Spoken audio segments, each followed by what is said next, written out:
Assalamualaikum warahmatullahi wabarakatuh. Perkenalkan kami dari kelompok 8. Di sini kami ingin mempresentasikan mengenai suku Kutai masyarakat di Desa Bangunrejo. Jadi dalam kelompok 8 ini terdiri dari 5 anggota, yaitu Audi Zuliana Safira, Dina Binti Komariah, Erin Oktiara, Nona Ardelia Hermanda saya sendiri, Roni Aditama. Jadi di dalam presentasi ini kami akan membahas mengenai latar belakangnya, rumusan masalah, serta tujuan. Kemudian ada beberapa pembahasan seperti kebudayaan suku Kutai, lokasi masyarakat adat, mata pencahariannya, bahasa, fasilitas umum, hukum adat yang berlaku, agama, kemudian hukum adat diakui ketentuan-ketentuannya, menuju lokasi atau moda transportasi, pemberdayaan masyarakat, foto masyarakat adat, foto rumah adat, foto benda adat, kemudian penutup dan kesimpulan. Pendahuluan. Latar belakangnya ialah Kalimantan Timur merupakan salah satu dari 5 provinsi yang ada di Pulau Kalimantan, di antaranya Kalimantan Barat, Kalimantan Tengah, Kalimantan Selatan, dan Kalimantan Utara. Kemudian berdasarkan data di atas, Kalimantan Timur dihuni oleh berbagai macam etnis dari berbagai wilayah Indonesia dan klasifikasi menjadi suku asli dan pendatang. Suku asli Kalimantan Timur ini dibagi menjadi 2, yaitu suku pedalaman dan pesisir. Jadi yang kita bahas ini adalah suku Kutai, yang dimana suku Kutai ini tuh berada di Kalimantan Timur, tepatnya di Kota Tenggarong, Kabupaten Tenggarong. Oke, kemudian kita akan membahas rumusan masalahnya nih, bagaimana keadaan kebudayaan Kutai di Desa Bangunrejo. Kemudian tujuan penelitiannya, bagaimana untuk kita mengetahui budaya suku Kutai ini ditinjau dari daerah Bangunrejo Tenggarong seberang. Bab 2 pembahasannya. Apa sih kebudayaan suku Kutai itu dan di mana lokasi masyarakat adat tersebut? Jadi Bangunrejo adalah salah satu desa di Kecamatan Tenggarong, seberang Kabupaten Kutai Kartanegara, Provinsi Kalimantan Timur. Jadi Bangunrejo ini biasa dikenal dengan L3 yang memiliki 4 blok. Ada blok A, B, dan C, dan D. Jadi apa sih suku Kutai ini? Suku Kutai ini adalah suku asli yang mendiami wilayah Kalimantan Timur. Mayoritasnya ini orang Kutai beragama Islam. Suku Kutai ini berdasarkan jenisnya termasuk ke dalam suku Melayu tua sebagaimana suku Dayak di Kalimantan Timur. Oleh karena itu, secara fisik suku Kutai mirip dengan suku Dayak Rumpun atau Danum. Jadi adat istiadat lama suku Kutai ini memiliki banyak kesamaan dengan adat istiadat suku Dayak Rumpun Danum, khususnya Tanjung Benuak, misalnya Erau, upacara adat yang paling meriah yang biasanya dilakukan oleh masyarakat setempat. Atau kemudian belian, upacara tarian penyembuhan penyakit. Memang ada mantra-mantra serta ilmu gaib seperti parang maya, panah terong, polong racun, gangsa, perakul, peloros, dan lain-lain, di mana adat-adat tersebut dimiliki oleh suku Kutai dan suku Dayak. Kemudian untuk materi mata pencarian dan bahasa ini akan dilanjutkan oleh teman saya, yaitu Audi Zuliana Syafira. Silakan Audi. Nama saya Audi Zuliana Syafira akan membacakan di halaman 4. Jadi mata pencaharian di masyarakat Desa Bangunrejo rata-rata adalah sektor pertanian. Di area persawahan sekitar 684 hektar dengan tegalan 1.388 hektar. Mayoritas adalah berprofesi sebagai karyawan tambang batubara, walaupun sebagian dari mereka masih aktif bekerja sebagai petani untuk mengelola lahan pertanian miliknya. Sedangkan bahasanya, bahasa Kutai di Desa Bangunrejo masih menggunakan tradisional yang disebut bahasa Kutai untuk berkomunikasi sehari-harinya terhadap masyarakat seetnis dengan mereka. Membahas perihal ini di dalam suku Kutai terbilang cukup unik. Karena apa? Karena beberapa kata di dalamnya tetap menggunakan bahasa Indonesia. Bahasa Kutai sendiri memiliki berbagai macam dialek, tergantung dari wilayah yang ditempati. Berikut merupakan contoh kosakatanya dalam bahasa Kutai Tenggarong dan Kota Bangun. Di bahasa Indonesia, makan. Di Kutai Tenggarong tetap makan, di Kota Bangun juga tetap makan. Di bahasa Indonesia ada nanti, sedangkan di Kutai Tenggarong bisa dibilang ndia, ndi, atau kendia. Di Kota Bangun ada kelak. Oke, baik. Untuk selanjutnya akan dibacakan oleh Roni Aditama. Silakan.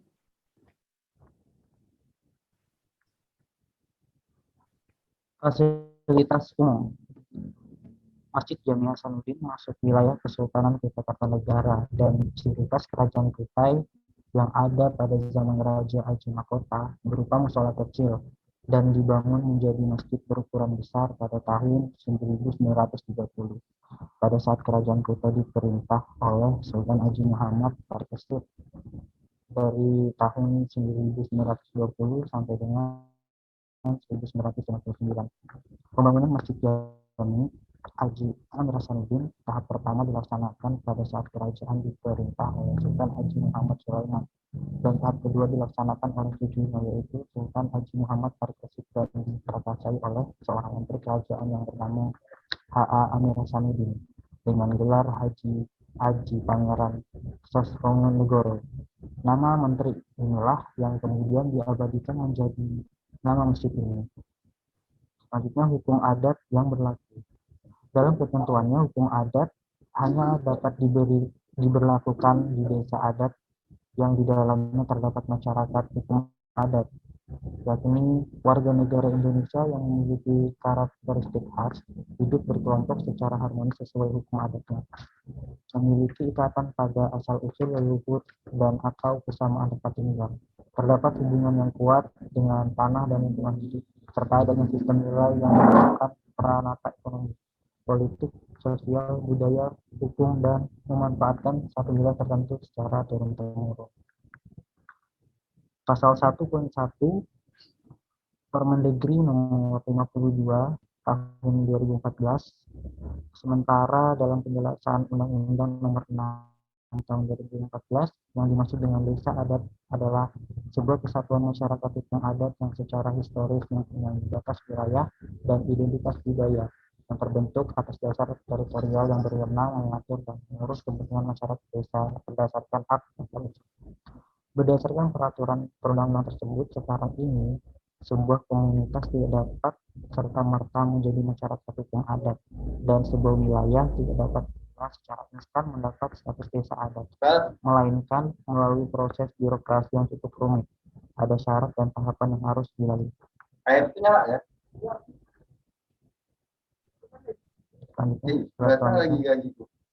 Oke, baik. Jadi bisa kita simpulkan ya, jadi fasilitas umum yang ada di suku Kutai ini tuh Masjid Jami Hasanuddin, yang itu tuh di mana masjid ini tuh ada di Kutai Kartanegara. Sebenarnya mungkin masih ada banyak beberapa fasilitas umum lainnya, cuman kita mengambil salah satunya ini adalah masjid.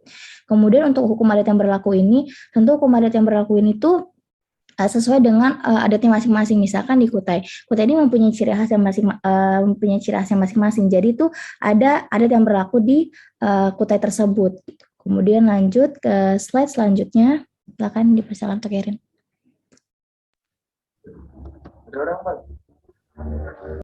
Baik, melanjutkan saudara Roni tadi. Jadi pada segi agama, dalam hal religi atau kepercayaan suku Kutai mayoritas adalah pemeluk agama Islam. Ini berlangsung sejak tahun 1575 Masehi di era pemerintahan Aji Raja Mahkota Mulia Alam.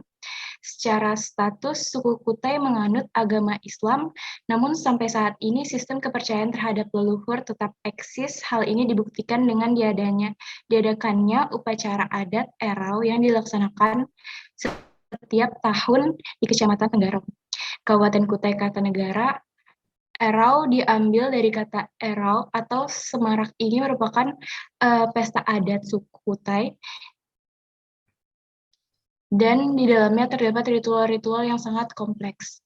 Upacara adat ini diadakan oleh Kesultanan Kutai Kartanegara ing Mardipura. Nah, menurut sejarahnya, Erau diadakan karena perayaan pertama kalinya oleh Raja Aji Batara Agung Dewa Sakti dengan menginjakkan kakinya ke tanah.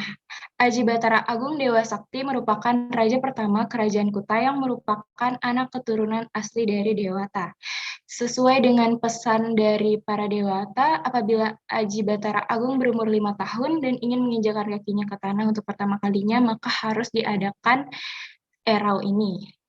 Selanjutnya, hukum adat diakui ketentuan-ketentuannya, yaitu yang pertama Undang-Undang Dasar Negara Republik Indonesia, khususnya pada pasal 18B ayat 2, bab 4, negara mengakui dan menghormati kesatuan-kesatuan masyarakat hukum, adat beserta hak-hak tradisionalnya sepanjang masih hidup dan sesuai dengan perkembangan masyarakat dan prinsip Negara Kesatuan Republik Indonesia yang diatur dalam undang-undang.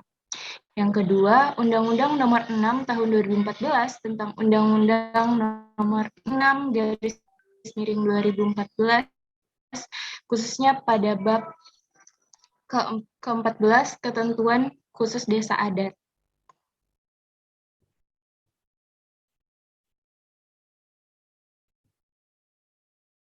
Oke, baik. Jadi slide selanjutnya akan dibahas oleh Erin masih. Selanjutnya yang ketiga, Menteri Dalam Negeri Nomor 52 Tahun 2014, Permendagri Nomor 52/2014 tentang Pedoman Pengakuan dan Perlindungan Masyarakat Hukum Adat. Yang keempat, khusus di Kabupaten Kutai Kartanegara, di daerah di mana kekuasaan Kesultanan Kutai Martapura dan Kutai Kartanegara ing Martapura berpusat, terdapat 2 peraturan daerah yang masih berlaku, yakni Peraturan Daerah Nomor 7 Tahun 2000 tentang Pemberdayaan, Pelestarian, Pelindungan, dan Pengembangan Adat Istiadat dan Lembaga Adat dalam wilayah Kabupaten Kutai, serta Peraturan Daerah Nomor 13 Tahun 2006 tentang Lembaga Kemasyarakatan dan Lembaga Adat secara eksplisit. Pengaturan tentang hukum adat Indonesia sebenarnya terdapat pada Undang-Undang Nomor 6/2014 dan Permendagri Nomor 52/2014. Menuju lokasi moda transportasi. Jarak ke ibu kota kecamatan terdekat ialah 2 km. Lama tempuh ke kota kecamatan 15 menit. Dengan kendaraan umum ke ibu kota kecamatan menggunakan taksi perdesaan, jarak ke ibu kota kabupaten ialah 33 km. Lama tempuh ke ibu kota kabupaten ialah 55 menit, jarak ke ibu kota provinsi 22 km. Lama tempuh ke ibu kota provinsi 30 menit, kendaraan umum ke ibu kota provinsi, taksi pedesaan. Selanjutnya, pemberdayaan masyarakat. Suku Kutai dalam pola kekerabatannya menggunakan sistem patrilineal, yaitu garis keturunannya ditarik dari pihak laki-laki. Terbukti menjadi 2, yaitu masyarakat biasa dan orang kedaton. Orang kedaton merupakan mereka yang memiliki silsilah kekerabatan dengan kekerajaan Kutai. Pemberian nama ini juga sebagai penanda bahwa mereka merupakan bagian dari Kesultanan Kutai Kartanegara ing Mardipura. Karena menggunakan sistem patrilineal, apabila seorang anak lahir dari ibu yang berasal dari orang kedaton, sedangkan ayahnya berasal dari orang biasa, maka gelar aji tidak dapat digunakan kepadanya dan dianggap masyarakat biasa. Oke, baik, selanjutnya akan dilanjutkan oleh Dinda binti Komaria. Dipersilakan Dinda binti Komaria.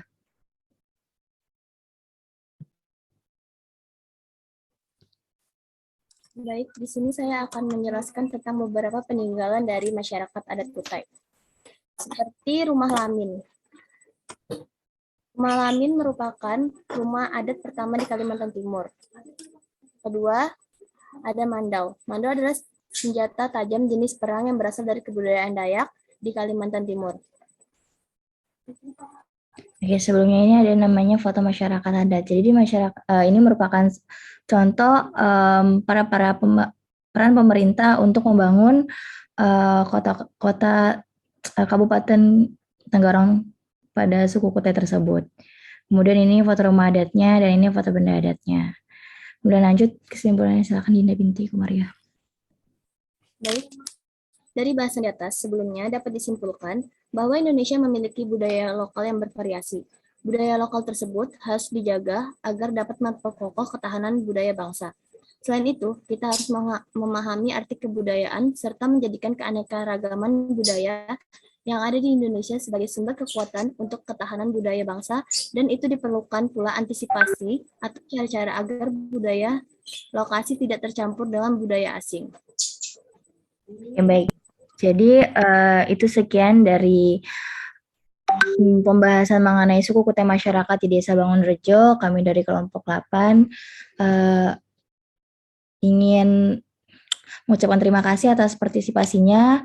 Kurang lebihnya mohon maaf. Wassalamualaikum warahmatullahi wabarakatuh. Waalaikumsalam warahmatullahi wabarakatuh.